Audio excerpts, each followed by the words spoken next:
minha sandália ficou lá atrás. A minha sandália ficou lá atrás. Eu vim parar aqui na frente e dei-lhe uma topada que a metade do meu esmalte saiu. Não, para descer tá fácil, mas para subir... Para subir tá complicado.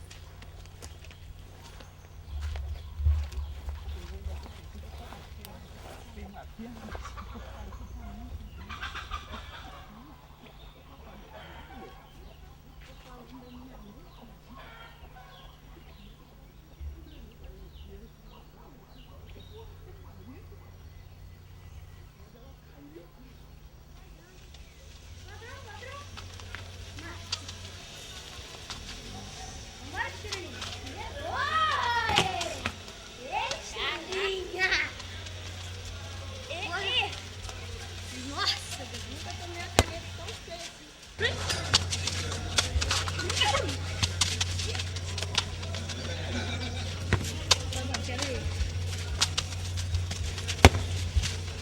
As casinhas eram todas brancas, sabe? Parecia até cemitério de noite, não tinha luz. A gente, para descer para pegar o ônibus lá embaixo na ponte, era lama pura. Nossa Senhora, só Jesus. Era tipo assim, chegava com um tênis na bolsa e um tênis no pé. Lama não tinha qualidade. Era dois passos e 10 tombos. Quer dizer, aí era assim, era 2 roupas de muda pro meu filho, até de chegar lá embaixo na entrada, porque aqui não tinha ônibus.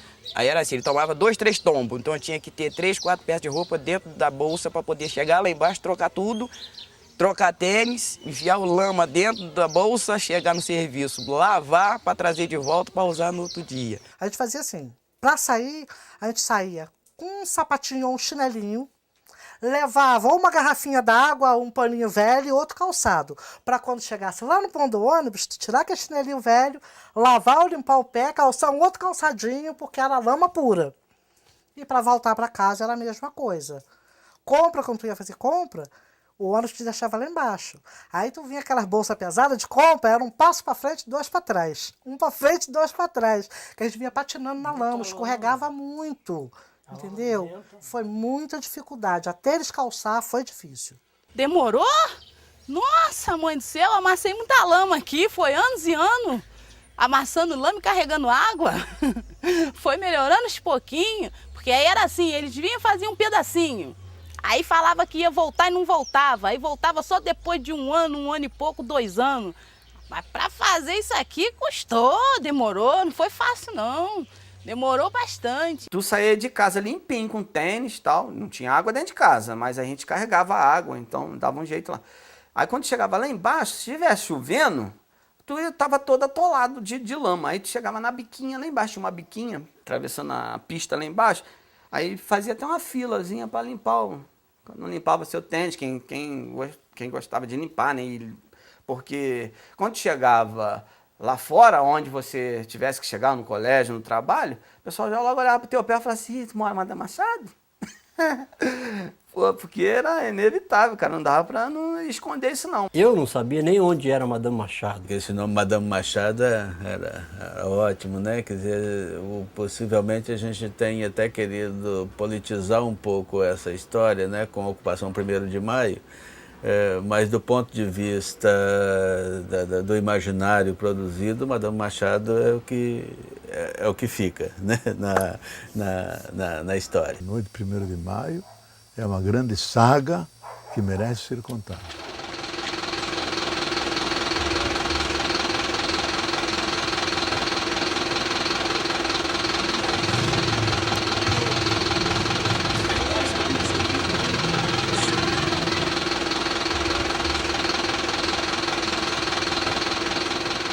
Olha, Petrópolis tem como cidade, ela tem uma singularidade, que pela geofísica da cidade, pelas montanhas, de vez em quando, e quase regularmente, de 10 em 10 anos, tem grandes deslizamentos. É uma cidade imperial, na sua primeira vista bonita, ecologicamente integrada, mas atrás de cada morro há uma favela. Há 102 favelas em Petrópolis, com pessoas muito carentes, especialmente carentes de moradia. foi, através do Movimento de Defesa dos Direitos Humanos, organizar as comunidades nas periferias, os movimentos de bairro. Então, construir aquelas comunidades, reunir as pessoas. O Centro de Defesa era uma espécie de referência dos diferentes grupos, né? E fiquei conhecendo o Centro de Defesa dos Direitos Humanos, que era ali para cá do Hospital Santa Teresa, na entrada do museu, um pouquinho para lá, né? E começamos a participar das reuniões ali. Essas famílias começaram a aparecer, quer dizer, todo mundo que necessitava de casa, começaram a se juntar para estar cobrando uma promessa do governo no passado. Na chuva de 81 e 82, teve muita gente desabrigada em Petrópolis, mais até do que a de 87. Veio aqui o Mário Andreasa, veio um monte de gente aqui em Petrópolis e prometeu que ia fazer 5.000 casas aqui para os desabrigados. Só que não fizeram nada. E aí o povo se reunia toda sexta-feira ali na Igreja do Sagrado para discutir o que ia fazer, que movimento que ia fazer, como que ia travar essa luta junto com a prefeitura. E aí cria esse movimento de reivindicação de moradia. Eles nos contaram que não seria uma ocupação num terreno. E, para surpresa nossa, passaram um slide, naquela época esse slide, né? Mostrando que existia umas casas que estavam abandonadas em Madame Machado. Que essas casas foram feitas para os desabrigados de Petrópolis, né? E que nós provavelmente iríamos ocupar essas casas. Acontece que essas casas foram construídas através de uma companhia de habitação que era de alguns municípios e só poderiam se inscrever quem tivesse renda. E a gente sabe que os desabrigados têm esse problema de renda. A construção dessas casas começa em 1985. Em 1986 a obra é paralisada por falta de verba, a gente não sabe exatamente o que aconteceu, mas a gente sabe que a obra é paralisada. E a gente sempre acompanhando já tinham 300 casas construídas lá no local, faltava infraestrutura de água, de luz, de esgoto, essas coisas todas estavam faltando. O lugar não tem nem luz, não tem água. O que a gente vai fazer? Ah, mas depois vai ter luz, vai ter água, vai ter tudo.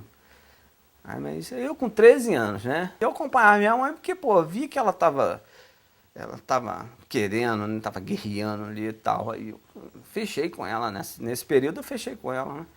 Mas não sabia também o que ia dar, não. A gente programou para fazer essa ocupação num feriado. Inicialmente ia ser na Semana Santa daquele ano, de 1987. E para ocupar, a gente dividiu o pessoal ali em várias comissões. Tinha uma comissão, que eu lembro, uma comissão de enfermagem, que ia cuidar das pessoas que passassem mal. Outra comissão que era para ajudar o pessoal a transportar suas coisas, carregar para dentro das casas. Uma outra comissão de segurança para ver quem é que poderia entrar, para eles cuidarem quem é que poderia entrar. Outra comissão para ficar vigiando antecipadamente lá o local, para ver se não havia polícia, se não havia alguém cuidando daquilo lá. O risco estava sempre colocado.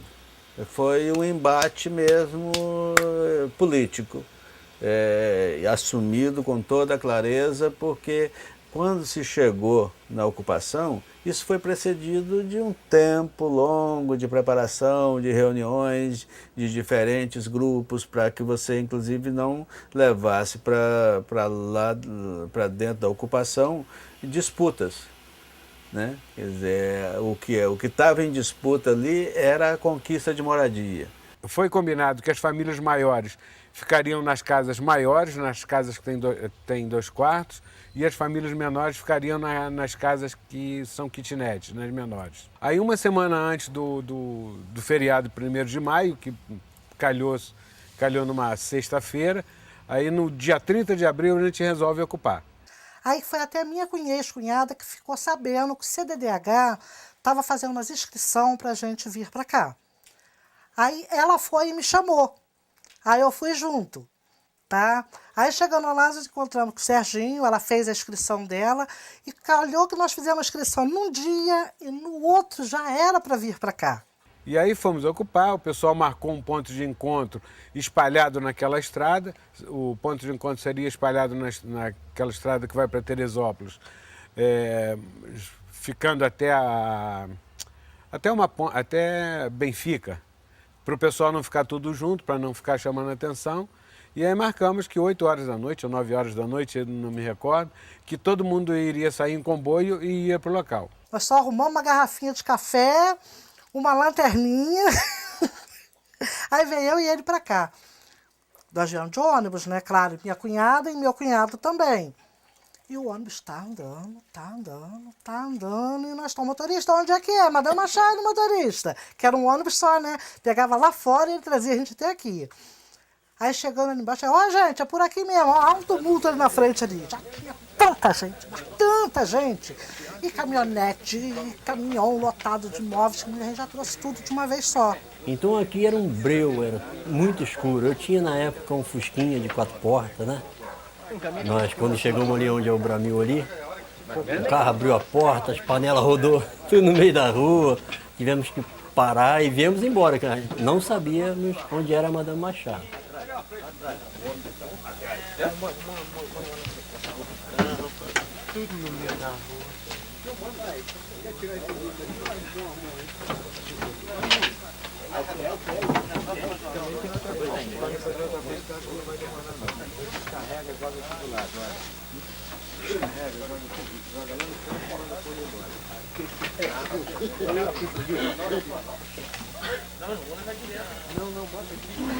Madame Machado é todo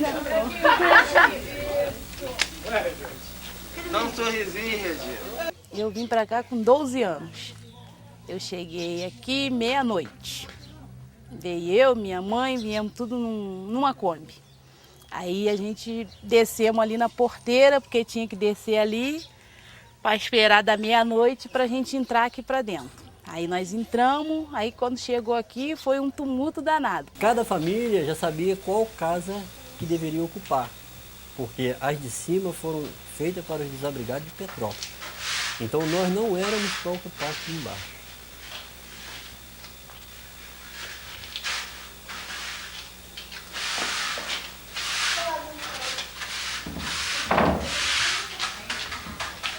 Meus amigos cortaram a corrente, tinha uma corrente, cortaram a corrente, tinha um zelador, ele não foi agredido. Tá, tinha uma corrente, o pessoal arrebentou a corrente e nós entramos. E procurando a casa. Só que as casas aqui, o mato era muito grande. Tu praticamente mal via as casas. Tu só via muito mato mesmo, mato.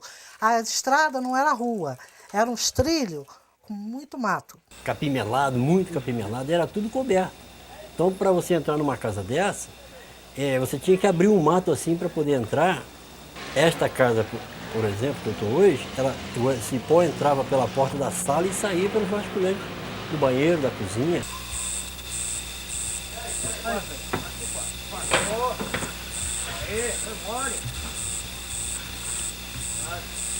Tá bonito.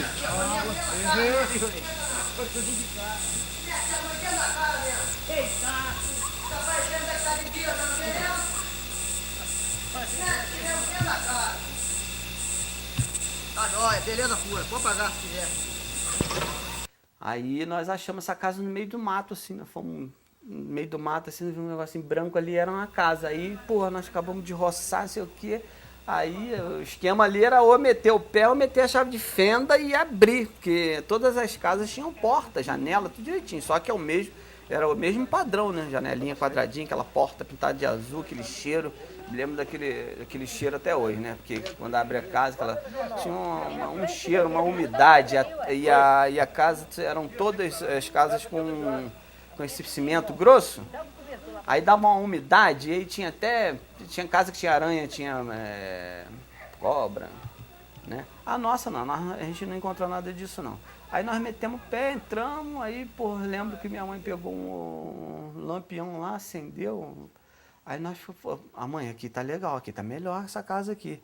Aí naquela noite, pra dormir, que a gente já tava cansado, o tempo tava assim, com essa chuvinha miúda. A gente de lama, do pé à cabeça, no meio do mato, cheio de lama. Aí nós forramos um pouco os capim no chão, tá? Uns matinhos no chão, forramos um pano no chão. Nós passamos a noite ali até no dia seguinte pra gente conseguir arrumar a casa direitinho, mais ou menos. Nós chegamos e aí o Sérgio disse, não, ninguém pode sair, porque senão vai perder a casa. Aí, cara, vamos roçar, não sei o que, isso à noite, não sei o que, abrir um caminho, acender vela, aí, pô, abre janela, deixa respirar, varre. E E, porra, minha mãe levou um fogareiro, aí levou uns miojos, assim, nós fizemos uns miojos. Pô, foi aquele dia, mas ninguém dormiu, né? Ninguém dormiu, né? E era maravilhoso assistir o pessoal subindo, ocupando as casinhas. E na medida que ocupava, acendia uma lanterna, aquilo parecia um presépio sendo montado. E dentro da casinha davam um jeito de fazer um cafezinho, já criava uma solidariedade, um oferecendo ao outro. Era a champanhe deles, da sua vitória, fazer o cafezinho. E de fato, depois de algumas horas, toda a montanha estava iluminada. Olha lá, vem cá, vem cá. Ali, vai ter na mão? Ué, tem cadeira na mão, não? Ah, não, vai para lá.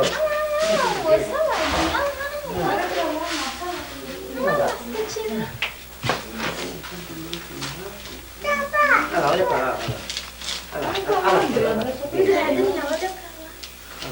Olha a luzinha aqui. No qual começa a limpar a casa, eu e o sobrinho dele, uma cobra lá no cantinho. Oh, Jesus, a bruta de uma cobra. Não, não é muita não, aqui tinha uma. Tá? Muita cobra. Aí ele foi e matou a cobra, nós limpamos a casa todinha. Da minha casa também tinha muito mato, não tinha vaso, não tinha luz, não tinha nada. Nós que fomos limpando, botamos vaso, capinamos, tinha um buraco grandão que o meu irmão até caiu dentro, nós pensamos que ele tinha morrido, ficamos igual doida gritando ele para ver se ele respondia a gente. E assim, não tinha esgoto, não tinha nada, foi tudo a gente que fizemos, entendeu? Tinham 300 famílias, no início entraram em torno de 150, porque eu acho que teve muita gente também que ficou com medo, que ficou com receio e acabou não entrando naquela primeira noite. Aí no dia seguinte, quando a notícia correu, apareceu muita gente para ocupar. Mas aí a gente também segurou, olha, agora ninguém vai ocupar, vamos deixar isso para um segundo momento, vamos organizar quem está aqui. Começamos a organizar as pessoas, ver o local onde seria a associação de moradores, a gente já havia combinado que 2 casas seriam uma creche para colocar as famílias. E aí na noite a gente teve apoio de alguns artistas, de políticos também, e o Leonardo Boff estava conosco. O Boff era muito um representante naquele momento que simbolicamente representava a luta política mais encarnada na sociedade. Nessa ocupação, fiquei embaixo para exatamente poder conversar com a polícia, com os grupos que vinham, dissuadi-los de não usar violência e de eles respeitarem o direito do povo. E eles vinham com ordem de cima, reprimir, resgatar aquilo. E artistas, né, como o Paulo Betti, como o Asmar Prado, com a época tinha uma relação muito direta também com a atriz Lucélia Santos. Normalmente eu ando em civil, como estou aqui, mas qualquer coisa que implicava ocupação, manifestação pública, ia de hábito, porque o hábito é uma defesa. Um policial, quando me viu, disse, olha, eu posso bater em povo, agora não posso bater em frade, porque se bater em frade, minha filha não casa, vem maldição na minha família. Inclusive, alguns policiais, na época, perguntaram, não, a gente pode entrar numa casa dessa? Ele falou, pode sim, mas você vai lá na reunião, vai participar da reunião, vai participar de toda a organização para poder ocupar uma casa dessa também. Se você não tem sua casa, você também tem o direito. Quando a gente acordou de manhã, que não conseguiu dormir direito, tá? É que a gente foi ver. Eu falei, gente, mas que pilambeira. A gente olhava lá de cima, que matagal. Só via o telhadinho das casas. Que a gente chegou do lado de fora, tinha casa de marimbondo espetada no telhado. Uma casa de marimbondo grande, tá? E no dia seguinte, então, fizemos a grande celebração. Eles foram no mato, cataram 2 grandes troncos, fizeram aquela cruz. Eu celebrei a missa, missa de celebração, de vitória e alegria do povo. E que marcou a capacidade de um povo organizado alcançar coletivamente coisas que são fundamentais para eles. Então, fizemos uma comissão e foi decidido e me colocaram como presidente, né? Quer dizer, o responsável ali pelo momento. E era assim, se acontecesse alguma coisa, tipo alguém querendo roubar alguém, ou alguém querendo entrar aqui de noite, ou alguém descia com o carro, bastava ele bater a mão, todo mundo levantava, um com enxada, outro com foice, outro com pedaço de pau, mas descia, tu precisava ver, Jean, descia o morro em peso, era a união mesmo, descia para ver o que estava acontecendo, entendeu? Aí todo mundo conversava, via o que estava acontecendo, organizava tudinho, cada um para sua casa, mas era todo mundo muito unido, era muito bacana. Aí a família toda, depois que conquistou, né, aí o terreno é grande, né, cada um fez sua casinha e tal, e a família toda tá lá. Aí minha mãe aqui, onde era a casa da minha mãe, ficou para mim, a minha mãe fez em cima da minha, meu outro irmão fez do outro lado e o Anderson fez em cima, então ficou todo mundo tem seu cantinho aqui, seu espaço, né?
Durante toda a semana vinha notícia na tribuna, os invasores de Madame Machado vão ser colocados para fora. Na cabeça das pessoas, sobretudo mais empobrecidas e tal, fica muito complicado. Como é que você vai entrar numa coisa que não é sua?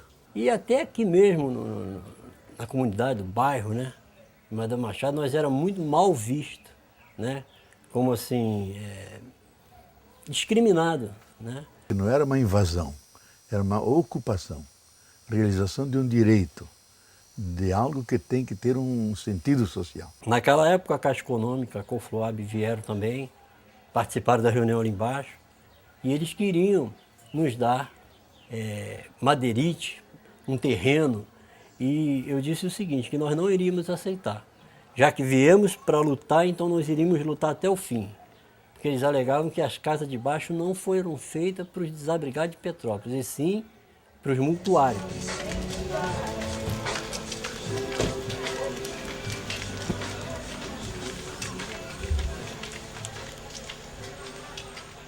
Nós passamos aqui por diversas dificuldades, né? Durante 2 anos nós ficamos sem água e sem luz, né?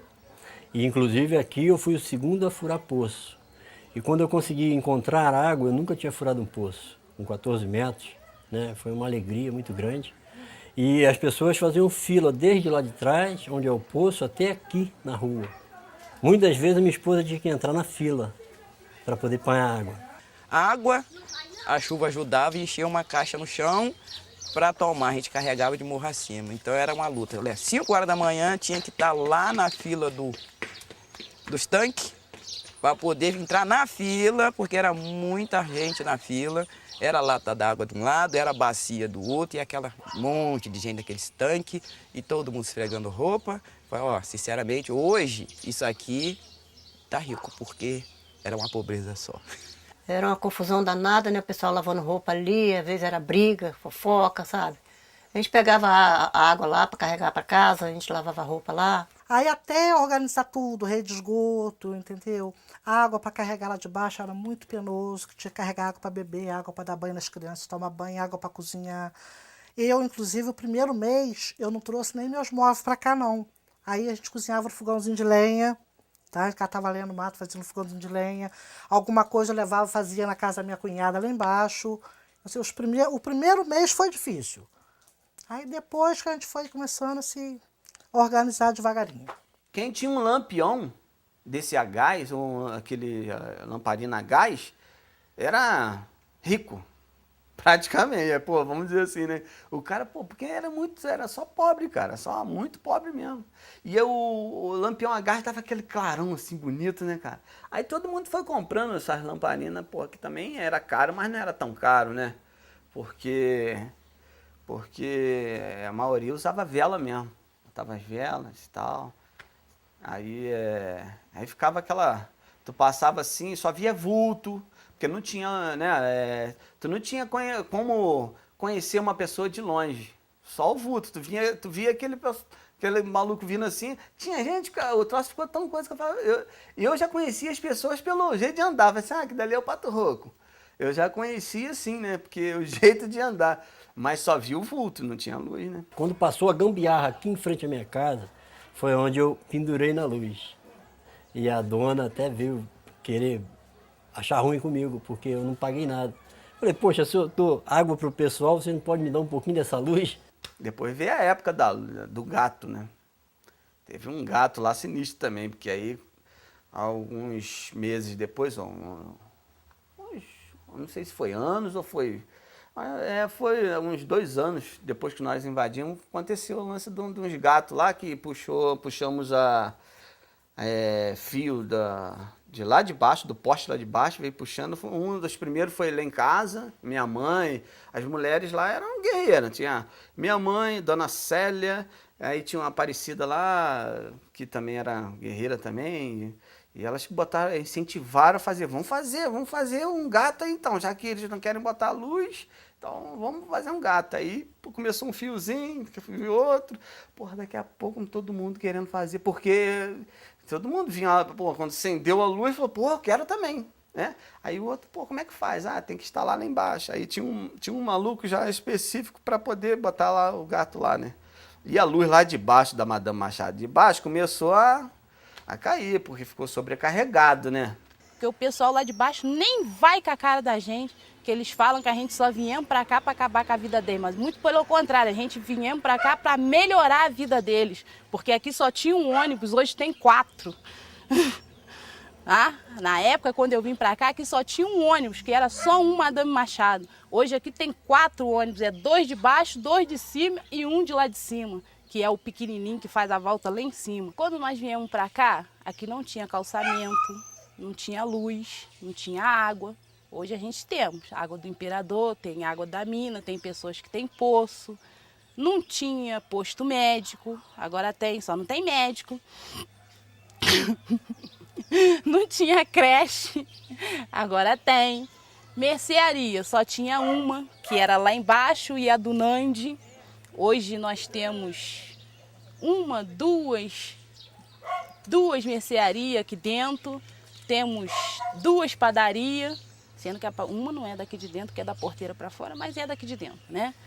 Hoje melhorou muito. Temos a quadra, que não é quadra, mas dá para jogar uma bola. Que a moradia é um direito inerente do homem, é um direito natural do homem. Quer dizer, todo animal tem sua toquinha para morar, todo passarinho tem seu ninho. Então todo homem tem que ter também a sua moradia, tem o direito à sua moradia decente. A questão da moradia, ela está relacionada com como é que politicamente você vai discutir o acesso, como é que politicamente você vai discutir as possibilidades de criação, não só do onde morar, mas onde morar, o que se tem com relação à cultura, com relação à saúde, com relação à educação, com relação às possibilidades de vida.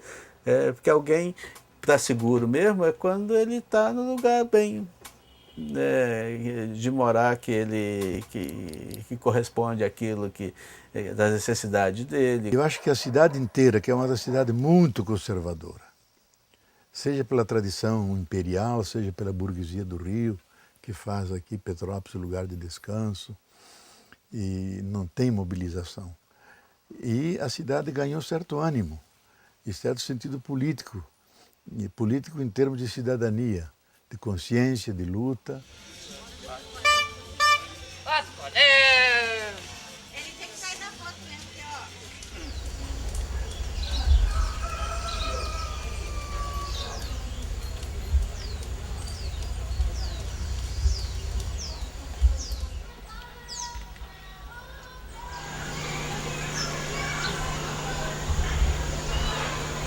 Não me vejo morando na Madame Machado, assim.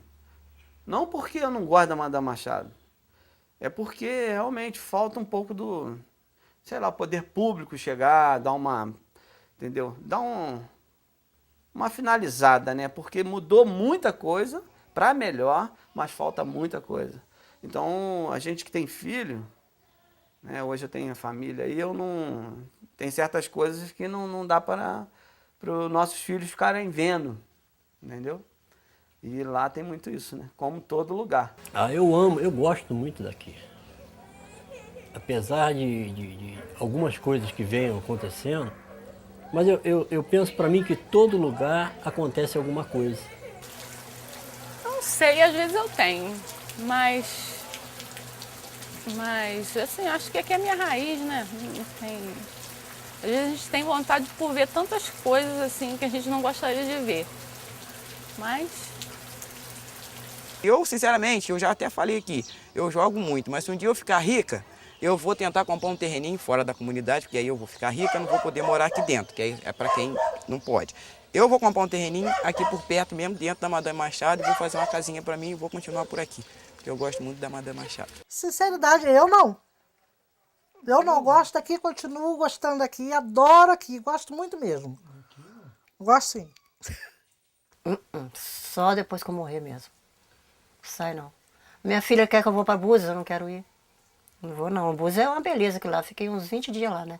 Muito bom Búzios. Aquelas praias lá, nossa, quem vai lá não quer voltar. Mas eu não largo minha casa não. Não. Nem se eu ganhasse na loteria eu iria embora daqui. É o que eu falo na minha casa. Porque eu gosto daqui, eu acostumei aqui. Eu falo para minhas filhas, se eu ganhar na loteria de hoje para amanhã eu não vou embora daqui. Eu derrubo minha casa, faço uma casa dos meus sonhos e continuo morando aqui. Não sinto vontade de ir embora daqui, eu gosto daqui.